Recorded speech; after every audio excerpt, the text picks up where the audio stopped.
Welcome back to another episode of Reels Like the First Time. I'm your host, Allison Salamoni, and joining me today to talk about the 1975 film Dog Day Afternoon is someone who has been known to be quite the tyrant from the movie Trivia Schmodown, and he's coming live to us today from good old rainy LA. It's the one and only Ty Lieberman. Hi, Ty. Hello there, Allison. Salamoni rhymes with Yes, alimony. it That's sure how I does. remember it. That is how I tell everyone to remember it. Fun fact, I love telling this story. When my husband and I got married, because it's my Salamoni is my married name. Yeah. I wanted our wedding hashtag to be collecting my Salamoni because I thought it was hilarious. My mother, on the other hand, was not quite a fan. All So right. we ended up not going with that one. When they're paying for the wedding, I can give up a few things. So, what can I say?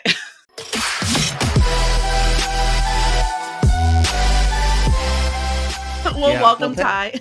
Thank you. Thank you for having me on, and congratulations with the show so far. Thank you. Yeah, it's been really really fun. I'm really excited. This is one of the movies that I've had on this list for a little while, and it's one that I've been wanting to watch because I love a young Pacino, Yeah. but I always went away from watching it because I knew I wanted to cover it on this show. So it felt disingenuous if I watched it before I had someone to talk about it with. So I'm really excited that this is the one we came up with. Um before we dive too deep into Dog Day Afternoon, I want to get a little bit of history on you. I love getting to know my guests a little bit. So, for Okay. you, where did you discover like your love for movies? I grew up in a small town in the Midwest, and you always used to like go to the video store, and even though we'd end up renting, probably a more family-oriented film, I was always sneaking out to the other sections, whether it's the horror section or the classic section, just reading like what are these strange boxes filled with entertainment that one day I'll be able to watch. And I remember like just getting like the TV guide and like flipping through it and being like, "Oh, here's a 4-star movie. I'm going to watch this at Monday at 9 p.m. While all my third grade classmates are out playing. I'm gonna be watching The Wild Bunch because it has 4 stars in the TV guide. And then also the Oscars. Watching the Oscars every year really got me into both the present film and really helped me connect back to like films of yesteryear. Mm-hmm. So I love it. TV Guide, a something that most youth of these days don't understand what that's like. I remember scrolling through the TV Guide channel when that came around. Like, what's right. on? Well, it's awesome. So then with kind of that all being said, when I sent you my list and reached out about having you on the show, you had thrown out a few ideas, but what was it about Dog Day Afternoon that was one of the ones you wanted to talk about? I had a conversation not that long ago where I was trying to figure out what was the best year in cinema history, and 1999 came up. If you're a really classic movie fan, you got to go to 1939. A lot of great movies came out then. But I thought 1975 was really right in the middle there. A Mhm. fantastic year. Just the Best Picture nominees itself: Jaws, Barry Lyndon, One Flew Over the Cuckoo's Nest, Nashville, and this film Dog Day Afternoon. Plus, you have Rocky Horror Picture Show. A lot of influential movies came out that year, and so I've been watching a couple of them so far here in 2023, and needed to get that one off the listing. And even though I've seen it probably watched it at some point in the 90s, and then maybe Mhm. a few years later in college. Mhm. So I hadn't seen it in a while, and some things I didn't remember, and some things that I did. So Yeah, well, let's just kind of we can dive, right into it. I realized too, I started actually looking through the director Sidney Lumet. I started looking through his filmography to see like what else I had seen by mhm, him, and it's very little actually. I've seen 12 Angry Men. I absolutely yeah. loved 12 Angry Men. I love a one, and I think that's probably why I really enjoyed this movie a lot is I love a majority one room film where like it mostly takes place in like one general area. I think it's so hard to pull off well. And both this and even with like the flashes to other locations with Dog Day Afternoon, it really holds up. Like it's done perfect by Yeah, by this Sidney Lumet. and Sidney Lumet's someone who came up working in television, live television also. So he's used to putting everything together on one stage. Some of his other movies, like The Wiz, might not hold up as well. But I think this and Network, both back to back, Mm-hmm. films that he made are probably his two best. Although 12 Angry Men is right up there as well. I Yeah, would say. I really, and then of course I've actually seen. I went on a big what's it, Ethan Hawke kick for a hot Yeah. minute. So of course I watched The Devil Knows You're Dead because I was on a big Yeah. Ethan Hawke kick for a little while, which with his last movie he directed, which is phenomenal. I mean, so good. Um, but it's, nominated for 6 Academy Awards. It got Best Original Screenplay. Um, I think it's interesting. We got Chris Sarandon for the supporting actor as Leon, Yes. but not John. No nomination for John Cazale. Cazale. I've heard it pronounced so many different ways. I was hoping you would pronounce it, and then we'll just go with it. I'm a false I think Italian. I'm gonna say Kazale, but it could easily Kazale. be. I like Kazale. I'm going with yours. I've heard it many different ways. It's okay. One of my 15 listeners will yell at me in the comments. It's fine.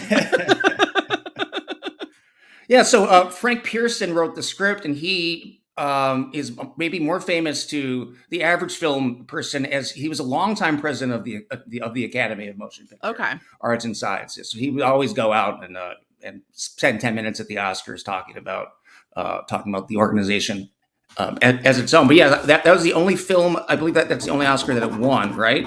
Yeah, the only one it won was for the Best Original Screenplay. But Pacino was nominated. Sidney Lumet was nominated. It was nominated for Best Picture and then also for film editing.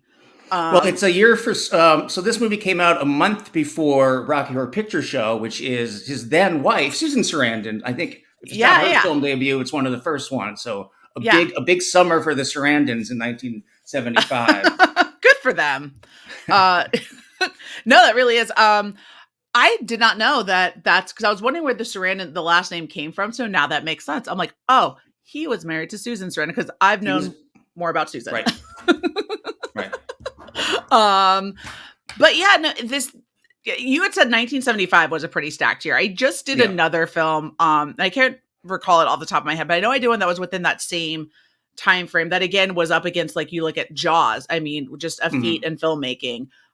Rocky Horror Picture Show, which I mean is just the best, one of the best. I love going to a midnight Rocky Horror Picture Show screening. I don't know about you, but they're a good time for me. So standing the test of time. But the other thing that I thought was interesting that didn't hit me right away, but after doing some research and taking some notes, there's not a score with this film. This is so along with Network, his next film. This is one of probably the greatest examples of a film that doesn't have a score. You could add The Birds, Hitchcock's Rope, No Country for Old Men. The China Syndrome is another one that doesn't have a score. I guess Blair Witch Project. You have some movies that stand out, but I mean, it starts out with an Elton John song, and I love the opening 5 minutes. Don't really tie into the rest of the movie, but it does show you New York, and it really makes New York pop. Yeah, no, it 1972, does. And then they take the music away for the rest of the time, and it's just all done through dialogue and acting and editing. But it starts out with a banger, and then it's a scoreless film.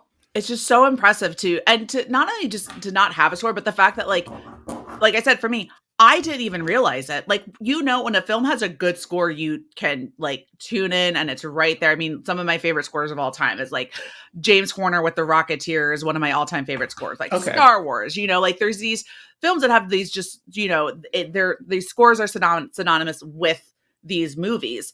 And then you have something like this where I was so enthralled in and I did read, I know how the story ended, but I'm still so enthralled in the suspense with the cuts to some comedy to other parts where these small moments, like when we first meet Leon and he's in the bar, they put him into the barbershop and there's a bunch of people standing around him. And when they find out that he's actually a transgender and they're trying to steal this money for his sex change operation, the little moments of the cop standing behind him that just lets out a laugh and he just covers his mouth, and it's just your heart, especially in this stage, it's my heart just broke in that moment. I think I mean, this is probably the first time I've ever seen a positive representation of a trans character in a film. You've seen drag queens, or the Norman Bates in Psycho, the way he dresses up. Mhm. But yes, the cops are laughing, but Pacino's not laughing. No. Pacino takes this very seriously. Mhm. Leon's not laughing. Sidney Lumet treats it very respectfully. It's a reveal. They don't start out with it at the beginning. No. And Charles Durning, and I want to talk about him because I think he's my favorite performance in the movie. Mhm. He treats it seriously also. He realizes this is a real hostage situation, and this is what the relationship is between them. And he's going, while the other cops are laughing, Durning's the one who's like going to calm him down and get him Mhm. on the phone with Pacino there. Yeah, no, his performance was phenomenal, and I think it really tied there.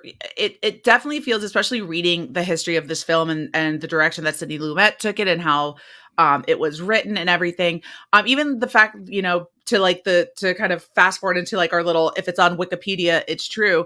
The Yeah, idea that for when they were doing the on the news, when they were revealing that this robbery was for, and who Leon was and who Sonny was, in that sense, they actually had footage from the actual wedding, and they were right. going to put that into and show that as part of the news broadcast. But even Sidney Lumet was like, I don't want, knowing, like, and he said, knowing the time frame and where we are, I felt like if we put that in, it would take away from the seriousness of this moment and of this story, and the ending wouldn't hit Yeah, because this I would be a think distraction. Yeah, I think if you show that in a theater full of people in 1975, you're going to get laughter you don't want.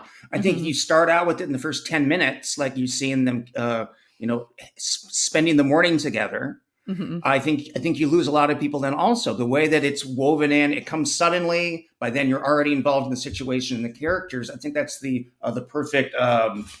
perfect cover to put something so progressive into a film and make it such Hmm. such a part of a film. I'm really so I'd say I hadn't seen this movie in like 20 years. In my mind, that scene, the exchange between Sonny and Leon, that was a split screen Hmm. in my head, and I was shocked that it wasn't. It was just edited back and forth, and I don't know Yeah. why in my mind. If I would have bet you $100 that at least half of that scene is the way Yeah. we are right now, split screen. I Yeah. was shocked to see that wasn't the case at all. I have no idea why I remember it that way. So I mean, I think that's kind of a testament to like how the editing was done, because it's so quick back and forth, especially yeah, with Al Pacino, and you're watching, his the way he's playing Sonny just escalating and escalating into this kind of crazed, just, and it's kind of, you kind of go back and forth with it, because the way that Leon also talks about him, and the way that his other wife talks about him, he doesn't sound like the nicest, greatest guy, you know and but yet he's doing this thing to help this person that he loves, but at the same time he doesn't seem no, like he's all he there. does not come across both in terms of the planning of the robbery, the execution of the robbery, and his personal life. He doesn't seem like someone who plans things out. Hmm. He Right. seems to be living moment to moment, very emotionally, and he seems to have a false impression that, well, if this is who I love and this is what I'm interested in, I'm going to succeed. When he's Hmm. woefully unprepared to be a bank robber. Oh, absolutely. And the hostage that he has knows that too. They're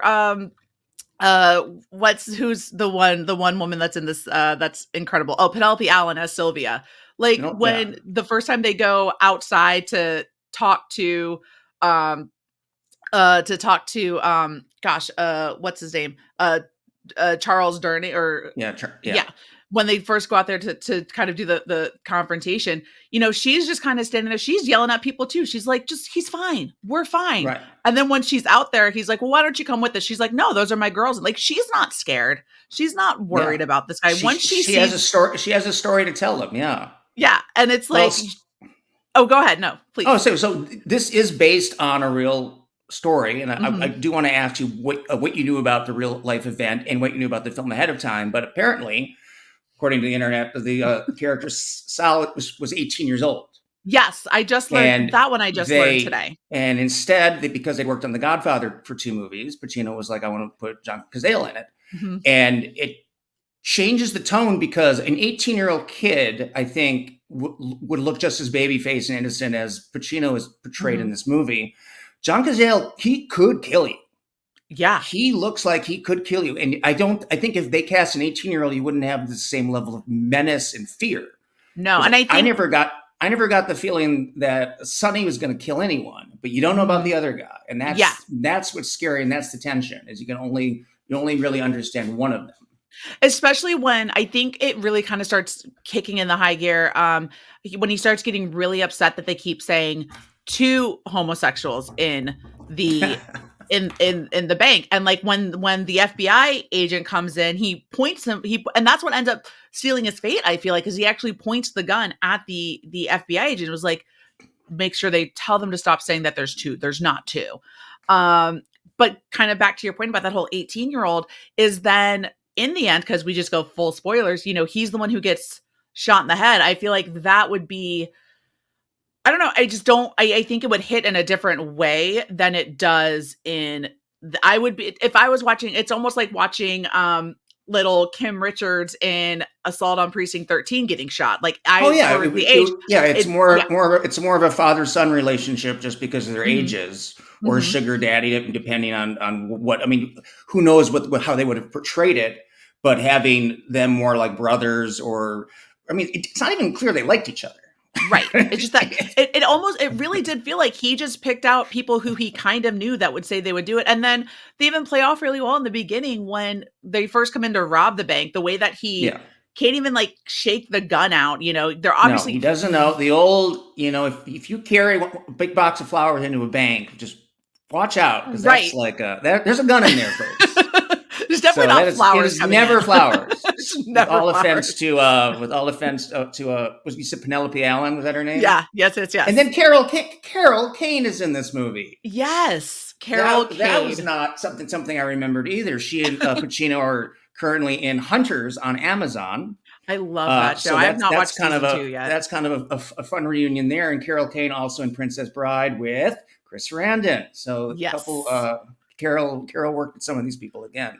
That's awesome. I would like to ask you, if you wouldn't mind, what did you know about this movie going in, and what was your reaction to it as it was playing out? So I knew the premise of it was the true story of, Sonny, who is robbing a bank to steal money for his uh transgendered partner for a sex reassignment surgery. That's what I knew. I knew it was a true story, and I knew that was the premise of being in the bank. Um but that's, and then of course I knew the only reason I knew the line Attica was because we're big Always Sunny in Philadelphia fans in this Yeah. house. And there's an episode where I can't remember what episode, but like Charlie comes running out with a broom, he starts yelling, Attica, Attica. So when I heard that in the movie, I'm like, oh, that's where that came from. But that's about it. And I kind of knew the ending a little bit, but I really, that's kind of the premise that I knew. So I knew that Leon was going to be showing up at some point. Hmm. But I didn't know when, and I didn't know how. And I really, really thought it was um really interesting how they build up the whole get his wife on the phone, and the first person that they call is his other wife, with his wife with Yeah. their children. And so that's who you think is coming down, and then Leon shows up.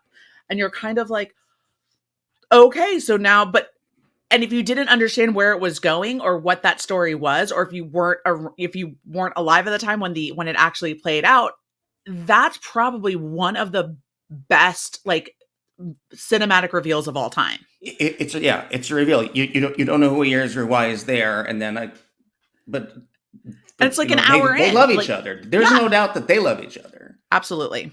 Absolutely. Um, yeah, and then so in a bank rob. It's a heist movie, and it's a hostage situation movie, but it doesn't quite feel like if Michael Bay directed this movie. I haven't seen Ambulance. I've been meaning to see Ambulance. It's great. It's a good But time. but instead of just set piece after set piece of are the cops going to figure out how to get in there, is Mhm. there's you don't have like one of the hostages has asthma or is Mhm. pregnant or like is, got shot accidentally. They don't Right. have some more of the stereotypes or set pieces are just really every time there's a new scene, it's really just a conversation. And Yes. you don't really see movies like this in this genre carried so much through conversations, going back to what you're Mhm. saying about it feeling like a play in one location. Mhm. So they really could have opened it up more with just action and music, etc. And they don't. They just focus on the characters, and it's really fascinating to see that because they would not make this movie like this in No. 2023. No, definitely not. Yeah, like I think the most until the very end when you have the gun hidden in the side panel and the agent shooting John Cazale in the head. Um, the only other real like crazy action that kind of happens is when Sonny shoots out the window because they start trying to come into the back, and then Charles Durning is like running in there going, "What are you guys doing? Like there was no reason for any of that."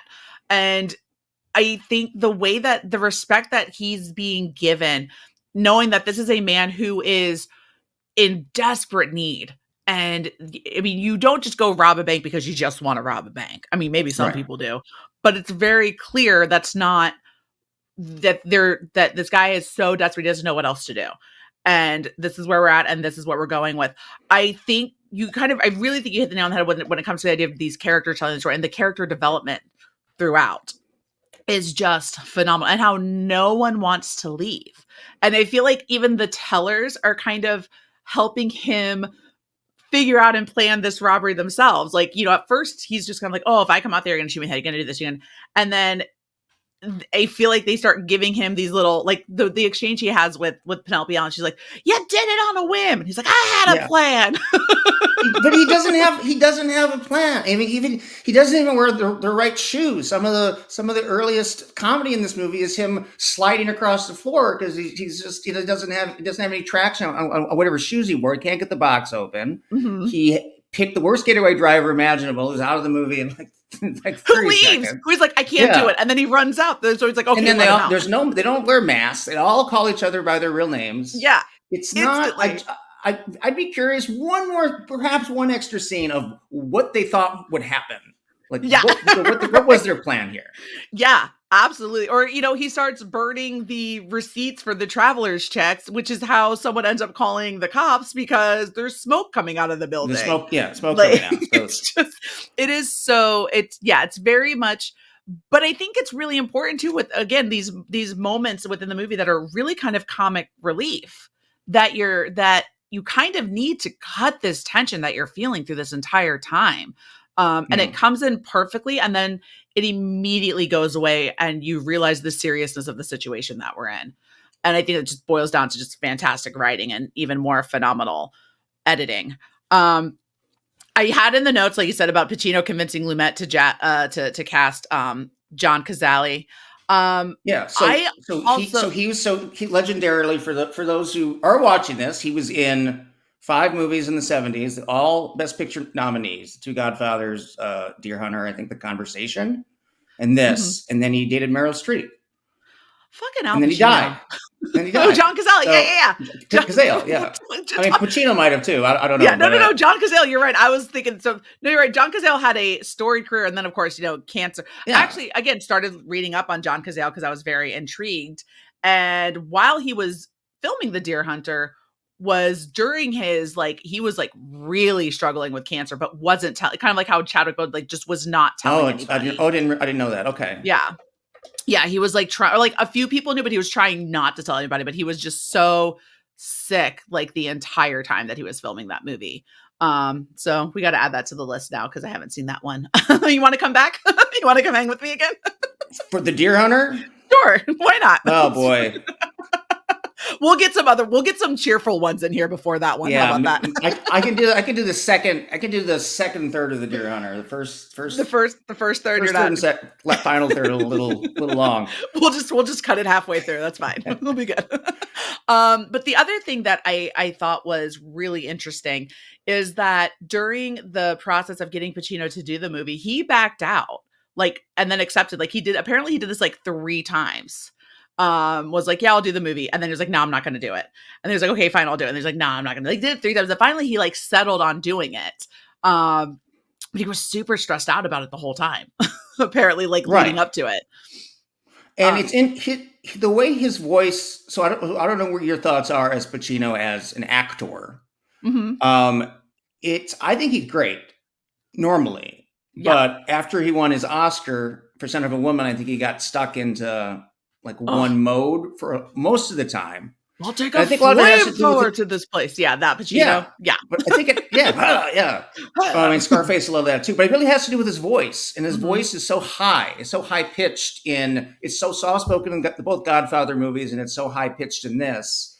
And it's like at some point he goes down an octave, and then Hmm. and then everything just becomes bigger, bigger, bigger. Now he's definitely like a live wire, and he's definitely running around here. Hmm. But um, he's just not an actor that when I was growing up, he was not an actor known for subtlety. Right. And then to see him do this and just to hear that voice, it's such a Yeah. strange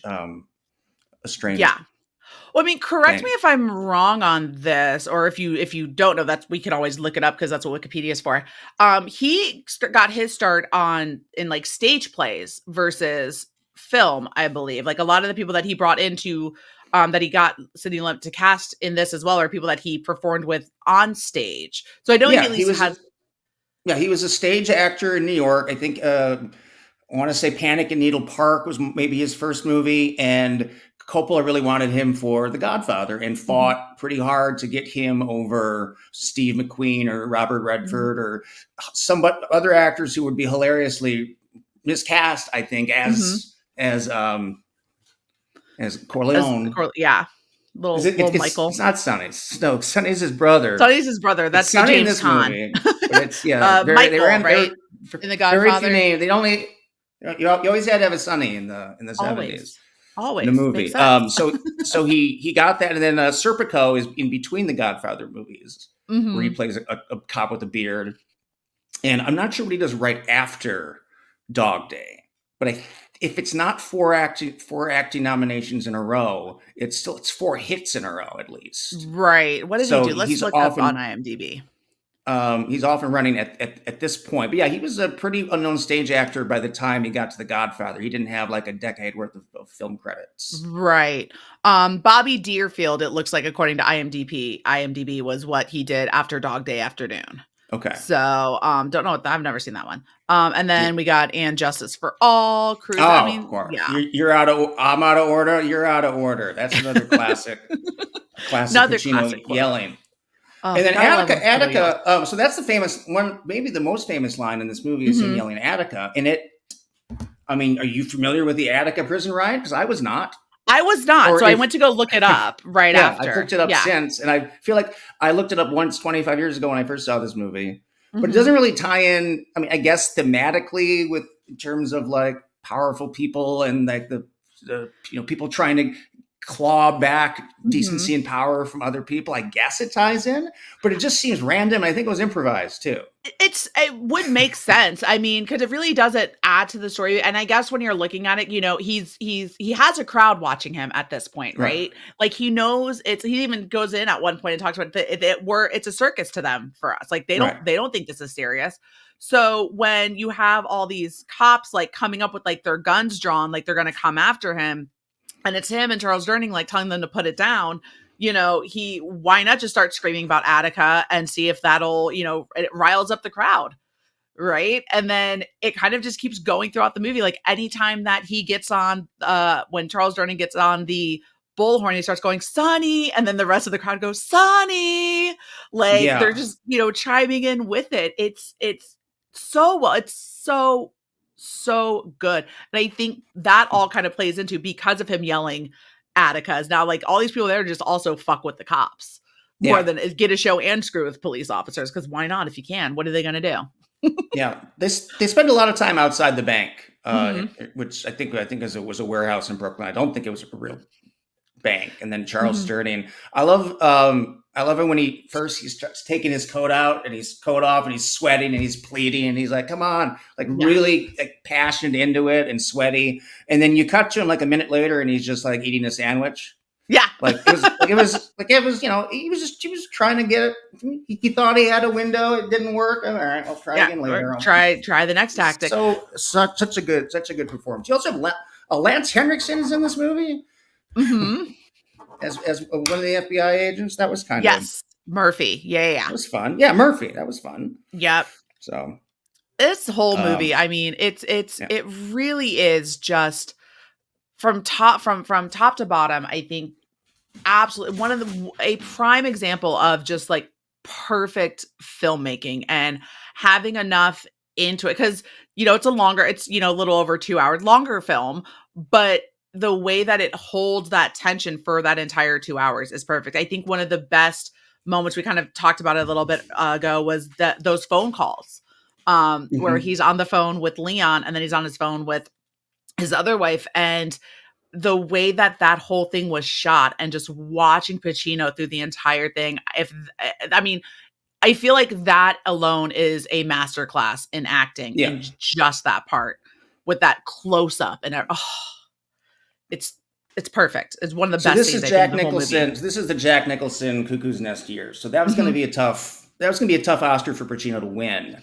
But Mhm. coming off of both Godfathers, it seemed like maybe at the time it came out, he might have been the. I don't know which This movie would have been came the out one. first, Yeah. but yeah, it Um seemed like the one. Another thing, I thought that the ending, the final sequence, I thought there was some inspiration from the Munich 1972 Olympics when there were hostages taken and they were taken out from the Olympic Village and ended up mhm. being killed like on the airport runway. I Mhm. didn't realize that the events of this movie of August 72 would have been before that. Mm. So Okay. but when you're watching this movie, I think if you'd watched the newscast of the what happened at the Olympics, I think those images and those thoughts are echoing in your mind. Yeah. But I guess I misremembered the movie, thinking that his plan was partially inspired by what happened in Munich, which but they didn't really have a plan. We Right. didn't know No. where he was going. That plan was going nowhere. We're going to Algeria. Like, why Yeah, Algeria? Like, it's just the first. It's like the whole idea of like you have like a map on your wall and you just throw a dart and you're like, that's yeah, where we're gonna go visit next. If you can, I cannot. But yeah, no, and I think it's very telling too, like just how well these hostages did for being in there with these with Sonny and how they made him and Sal feel and like making them comfortable. But as soon as they were able to get out and that shot hit hit Sal, and like none of them are saying bye to Sonny. Like they're like they're out. They do not care what happens next. They are more than happy to be done with these insane people that have been tying, and it almost feels like I feel like Sonny is in there watching these people just walk away, like not a single one coming to his aid or his defense at all. And you're just like, yeah, bro, you just ended up all alone yeah. through all of this. He's and I think he lived. I believe he's dead now. Hmm. The woman that Leon is based off of passed away in the 80s. I Hmm. think he lived another 20 years beyond that. Do you know one thing I forgot to look up? Do you know, is this based on, did anybody write a book It was that Frank Pearson adapted, or is this just based on like a news article, or is this wholly I original? I believe it was based off of the article published in Life magazine in September Okay. 1972. Okay. It was issue a whole chronicle of the robbery. They actually, the story was titled "The Boys in the Bank," and I guess that was also the working title for this film before they landed and kept it on Dog Day Afternoon. Which means Um, what? I don't. I was waiting for that explanation. Also, why they chose that title. I Um, for the I so I don't know. I actually don't know why they chose that as the title, but sort of like Hard Day's Night doesn't make. I guess I've heard the phrase before. I think, yeah. but I mean, Boys in the Bank's is a good title. I I think love that. I maybe think they that's just a couldn't great get the title. rights to it. But I guess they kind of throw. So one of the things I didn't realize it, but I think there's like a line in the beginning when you're listening to the radio with that Elton John song where like the DJ calls it like a quiet, just a summer a dog day afternoon. Oh, So okay. like describing like the weather and things like that. So maybe that's where it came from, or maybe they just added it in to put it in there. What I also thought was interesting coming up with the way that things were filmed, because this was filmed in the fall of 1974. Okay. And it gets between September and November 1974 is when this movie was filmed. So it gets cold. I don't know if you know this, but in New York, I think it gets pretty cold at night. And No, so when they're we don't have seasons in LA. So zero except seasons. I know well, I'm Orlando, it's Florida. So apparently what it is the was season? tornadoes. We're in a tornado today, so it's been Ooh, a little wonky. But ooh. Um, no, so they had to conceal like breath or Yeah, so something. they would have the actors put ice cubes in their mouth to Okay, get it to become to match the temperature so that when they would talk, it wouldn't look like it was cold because there's supposed to be no AC and it's supposed to be hot. So like Sidney Lumet had like made his own like mixture to like look like sweat and was like spraying them all in the face in this like 40 degrees yeah. warehouse that they're filming in, which is wild. The things that people do, I could never even think of when it comes to filming a movie to like do those like to fix not having cold breath or like you go back to Hitchcock and Psycho with the chocolate syrup in the shower versus the red dye because it actually looked like blood. Yeah. Filmmakers are geniuses, clearly smarter than Well, me. when you don't hire a composer, you can hire people to like keep track of those kind of things. Exactly, that's exactly what it Save is. that music budget. One thing I like about this movie is I never lived in New York City, and obviously I was not alive in the '70s. But this Mhm, really feels like, in spite of the fact that it's violent and hot, this is mhm. like the world that I would want to live in when I'm thinking of like New York in that time period. Not the Yeah, Taxi Driver version, which is much more dirty and seedy, but right. this like the people with like Cazale has like the ironed hair and just like the clothes that pop. Yes, the Um, biggest forehead I've ever seen, though. the I'm not gonna pizza lie. boys with their tight t-shirts, like all good stuff. Yeah, absolutely. The Oh, for sure. cars. The cars, the limo that comes is Oh, just the like this, limo. like Yeah, yeah. stretch, like school bus. I mean, yeah, this is. I like how they give us a very kind of clean side of New York, and I also love that. Again, all the extras and the people that were there. Sidney Lumet like went around and like told people to like the people who actually lived in the surrounding buildings to just come and peek out and actually watch what they're doing, so they could Hmm. they could take shots of these people just hanging out the windows to see the commotion. But he's literally like they're leaning out to be like, "How's the movie going? What else is going on down there?" Which I thought is super fun thing. But As it's really a time capsule was the it word I was is. trying to get to there of '70s New York. Yes, yes, 70. Also, I feel like I have to point out how handsome Al Pacino is in his early Okay. days. I mean, that is a handsome man for sure. I'm not gonna lie. Like I might have a thing for a young Al Pacino. It's just saying. It happens. I think a lot of people did. He was very powerful there. um Uh, So another fun fact that I thought was really cool reading up about this, going back to those phone call scenes. Both of those calls, he films them back to back, and they're each 14 minutes long. And in order to do the oh, one that's full, long. Wow. Okay. yeah, but the cameras only contained 10 minutes worth of film. So the way that he set it up is he put two cameras side by side and through like like a black curtain. They had like holes cut out in the black curtain so that way they could film the entire thing without running out of film and like without having to like change it over, which I thought was, I mean, brilliant. Hmm. So love early filmmaking stuff. It always blows my mind, and I think that's why I feel like I say it every single time I have one of these shows. Is I'm so glad I waited to watch this movie for this podcast because I have such a deeper appreciation for this type of thing, especially for these older films and how they had to do things and how things were done versus, you change over to digital and now we just have directors being assholes and making people do things 1700 times because they can, because it's all digital. Well, you'll like Barry Lyndon from the same year if you haven't watched it yet. Stanley Okay. Kubrick's Barry Lyndon. If you want to talk about, they do everything. Spoiler alert: they light most everything with candles, and so Oh, to think about like how that would have worked, yeah. Oh, and yeah. No, just the amount of craft that would have had to go into that. So it's wild. keep going with 1975 I films. should. One of the best years. I really should. I should start having some sort of rhyme or reason to why I watch the movies that I do, but it's more just so, hey, are you free? Let's talk about what you want to talk about. Um, so kind of getting so I gotta ask then now, we've kind of with talking about the whole movie that we and the ways that we have, um, what would be your top 3 moments or scenes from this film? I think the number one I think the number one scene is it is the conversation with Leon Mhm. and the back and forth because it is a scene that I'd never seen before and most people would have not seen a scene like that between two characters like that at that time period. Yeah.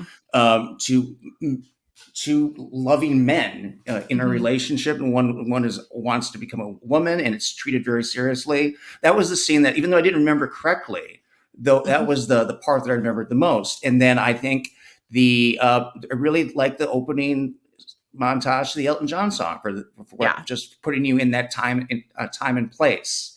And I Yeah. think having not known when I first saw this movie, not knowing the story, not knowing how it was going to end, the final scene with the limo is just all tension Yes. and the noise. Again, there's no soundtrack, so it's the noise of the planes, and Mhm. it's just like because it gets louder and louder and louder, and it's just really tense. There also, Yeah. so there's a lot of smaller moments I like, but I think those are I think there's the one in the middle, and then the way that it Mhm. opens and ends, I guess. Yeah, no, I But think the it's no, the ending I think is done beautifully because you also have Al Pacino. He's so excited. He's like, "We did it, Sal. We did it. We're getting like we're done. We're good. We're going." And then the one agent goes, "Careful, Sal. We don't want any accidents. Why don't you put it down?" And and Sal's trusting him, right? Like he's like, "All right, cool. I'll put mhm. it down." And then just real quick, I mean, just done so quickly, and the tension and how it just changes so fast is just I mean, it already, like, I can feel my like, a pit in my stomach just thinking about it because it's Are you not expected. surprised that, again, based on a real story, are you surprised that officer wouldn't have shot Sonny also? I am. He could have I got away with it. He wouldn't Mhm. have been like judged for that, I don't think. No, I don't think so either. But I think in the sense of the reason we're shooting, they wanted because you kind of get it throughout the movie is we'll make sure that Sal is the one that's being taken down for this. Well, because they want to get one fall guy, Yeah. and they keep saying it's going to be Sal. And I mean, Sal's the one that's kind of holding the gun the whole time. Really, Yes. Sonny has been pretty compliant. He just wants these things, but he's not hurt anyone. He's looked out for everybody. He's just a desperate man in a really really shitty position, and I Mhm. think that they understand that, and then this way they also catch him, and it they can have do what they need to do with it. um and I think maybe in 1975, the fact that he's also part of the LGBTQ community in 1975 would have been an easier reason to also do that and have it not be a big deal. But I kind of am glad that they didn't because I Oh, don't think it was that would have been necessary. interesting. It would be interesting if he would yelled Stonewall, Stonewall instead of Attica, Attica. That Yeah. would have Oh, been more yeah. like appropriate, I guess. But I I mean, But again, it's like, how much did that's he interesting. I also think essentially, like, how much did he even feel like he was a part of it, right? Like, it almost felt like, yes, he loved Leon, but it also felt like there was a part of him that was fighting against it a little bit, like when the LGBTQ community comes out and they're cheering for him and they're like, "We're all the way with you, Sonny." And like he even looks uncomfortable at that moment because that's not what he wanted. And it's like, yes, I love Leon, but I feel like he's still at this crossroad of like, is it really like that out that did he want to be outed in that way? Does that make Hmm. sense? Right. So yeah, it wasn't his scene, perhaps. Right. Yeah. I think he was Um, like, I love this person, but I'm not like all the way there yet. so in 2013, there was a documentary called The Dog Hmm. about John Watchtowitz, which is the guy's The name in guy's real actual, life. yes. Yeah, and I remember seeing this at a film festival, and there was a lot of complaining about how they didn't portray his story correctly, and he wanted to sue, and it was a bunch of Hmm. stuff like that. But he definitely, he is not a guy. Again, the same way he was portrayed, he wasn't someone who looked back with a lot of regret. It was always like, what's next? Who am I in love with today? What am I Hmm. doing today? just really a crazy character. But if you want to have a companion piece, there is a movie out there, documentary out there called Okay. The Dog from 2013 I'll definitely have to look that up. about Yeah, the real life.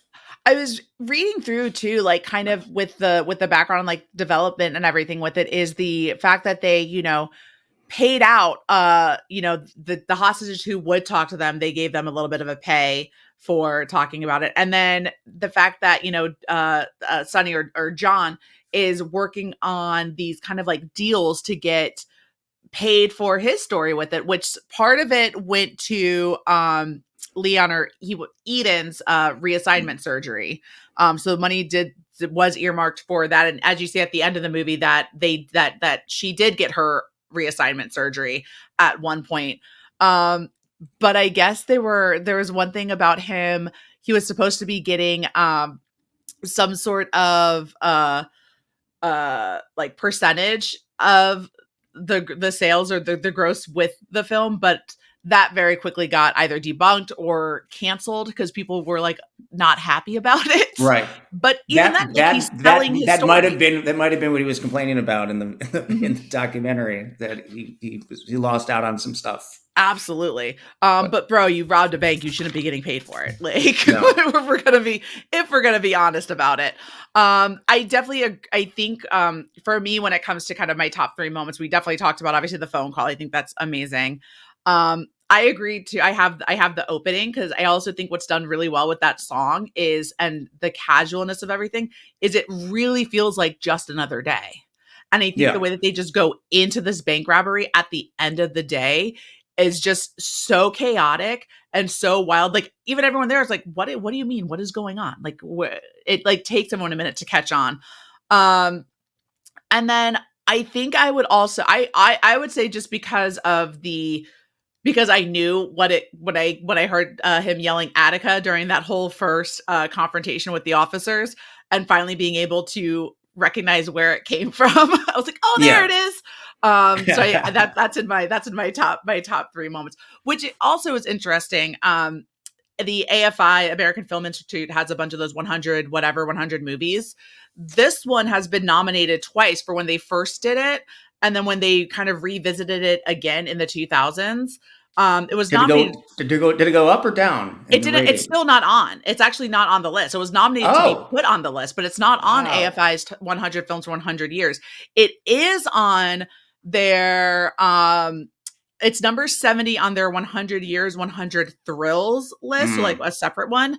And then it's actually the Attica line is 86th on their 100 years 100 quotes list. So it's on a mm. couple of them, but for some reason, and I feel like, I mean, I don't know every single film that's on the 100 years for 100 They can take Nashville out and put and put this one up on a instead. dog day afternoon. Jeez Louise. Okay, no, if not, nothing wrong with Nashville, but come on. But if this is, it's wild that this isn't on there. Um, no, but I really, for as heavy of a subject as this is, I really, really, really enjoyed it. I think that this was a fantastic choice to finally watch and cover on this show. I'm actually now gonna go into, as I end all of my episodes, I'm gonna go into my Letterboxd account and we're gonna rate it do like that whole like out of 5 stars rating. And so we're getting Okay. in here now. And I mean, there's no other. Do you want to know something funny? Is all that time I said I spent at the video store, I do not have a Letterboxd account. Wow. To be fair, My film opinions are kept to myself for the most part, so this is an exception. Um, I only rate the films I talk about on this podcast. And then I mean I use it to keep up with what I watch, like the new releases I watched in 2020, yeah. but that stressed me out, so I'm not going to do that this year. I'm just going to probably use it mostly for this podcast. But Dog Day Afternoon, I mean, it's a 5 star movie. I think that it is a winner from front to back. There's a reason why it's been standing the test of time. There's a reason why the story with, I mean, I feel like it's one of the best heist movies, like you said, without having to have like the Michael Bay-ness. It doesn't have that central heist, and I found it very easy to rewatch some movies, especially the further back you get. Just don't. It's not that the content goes bad; it's just the pace is Mhm. so like, come on, like, can I watch this at 1.25 speed or anything like Yeah. that? Dog Day Afternoon, I do not find that to be the case. I find it's No. very well paced.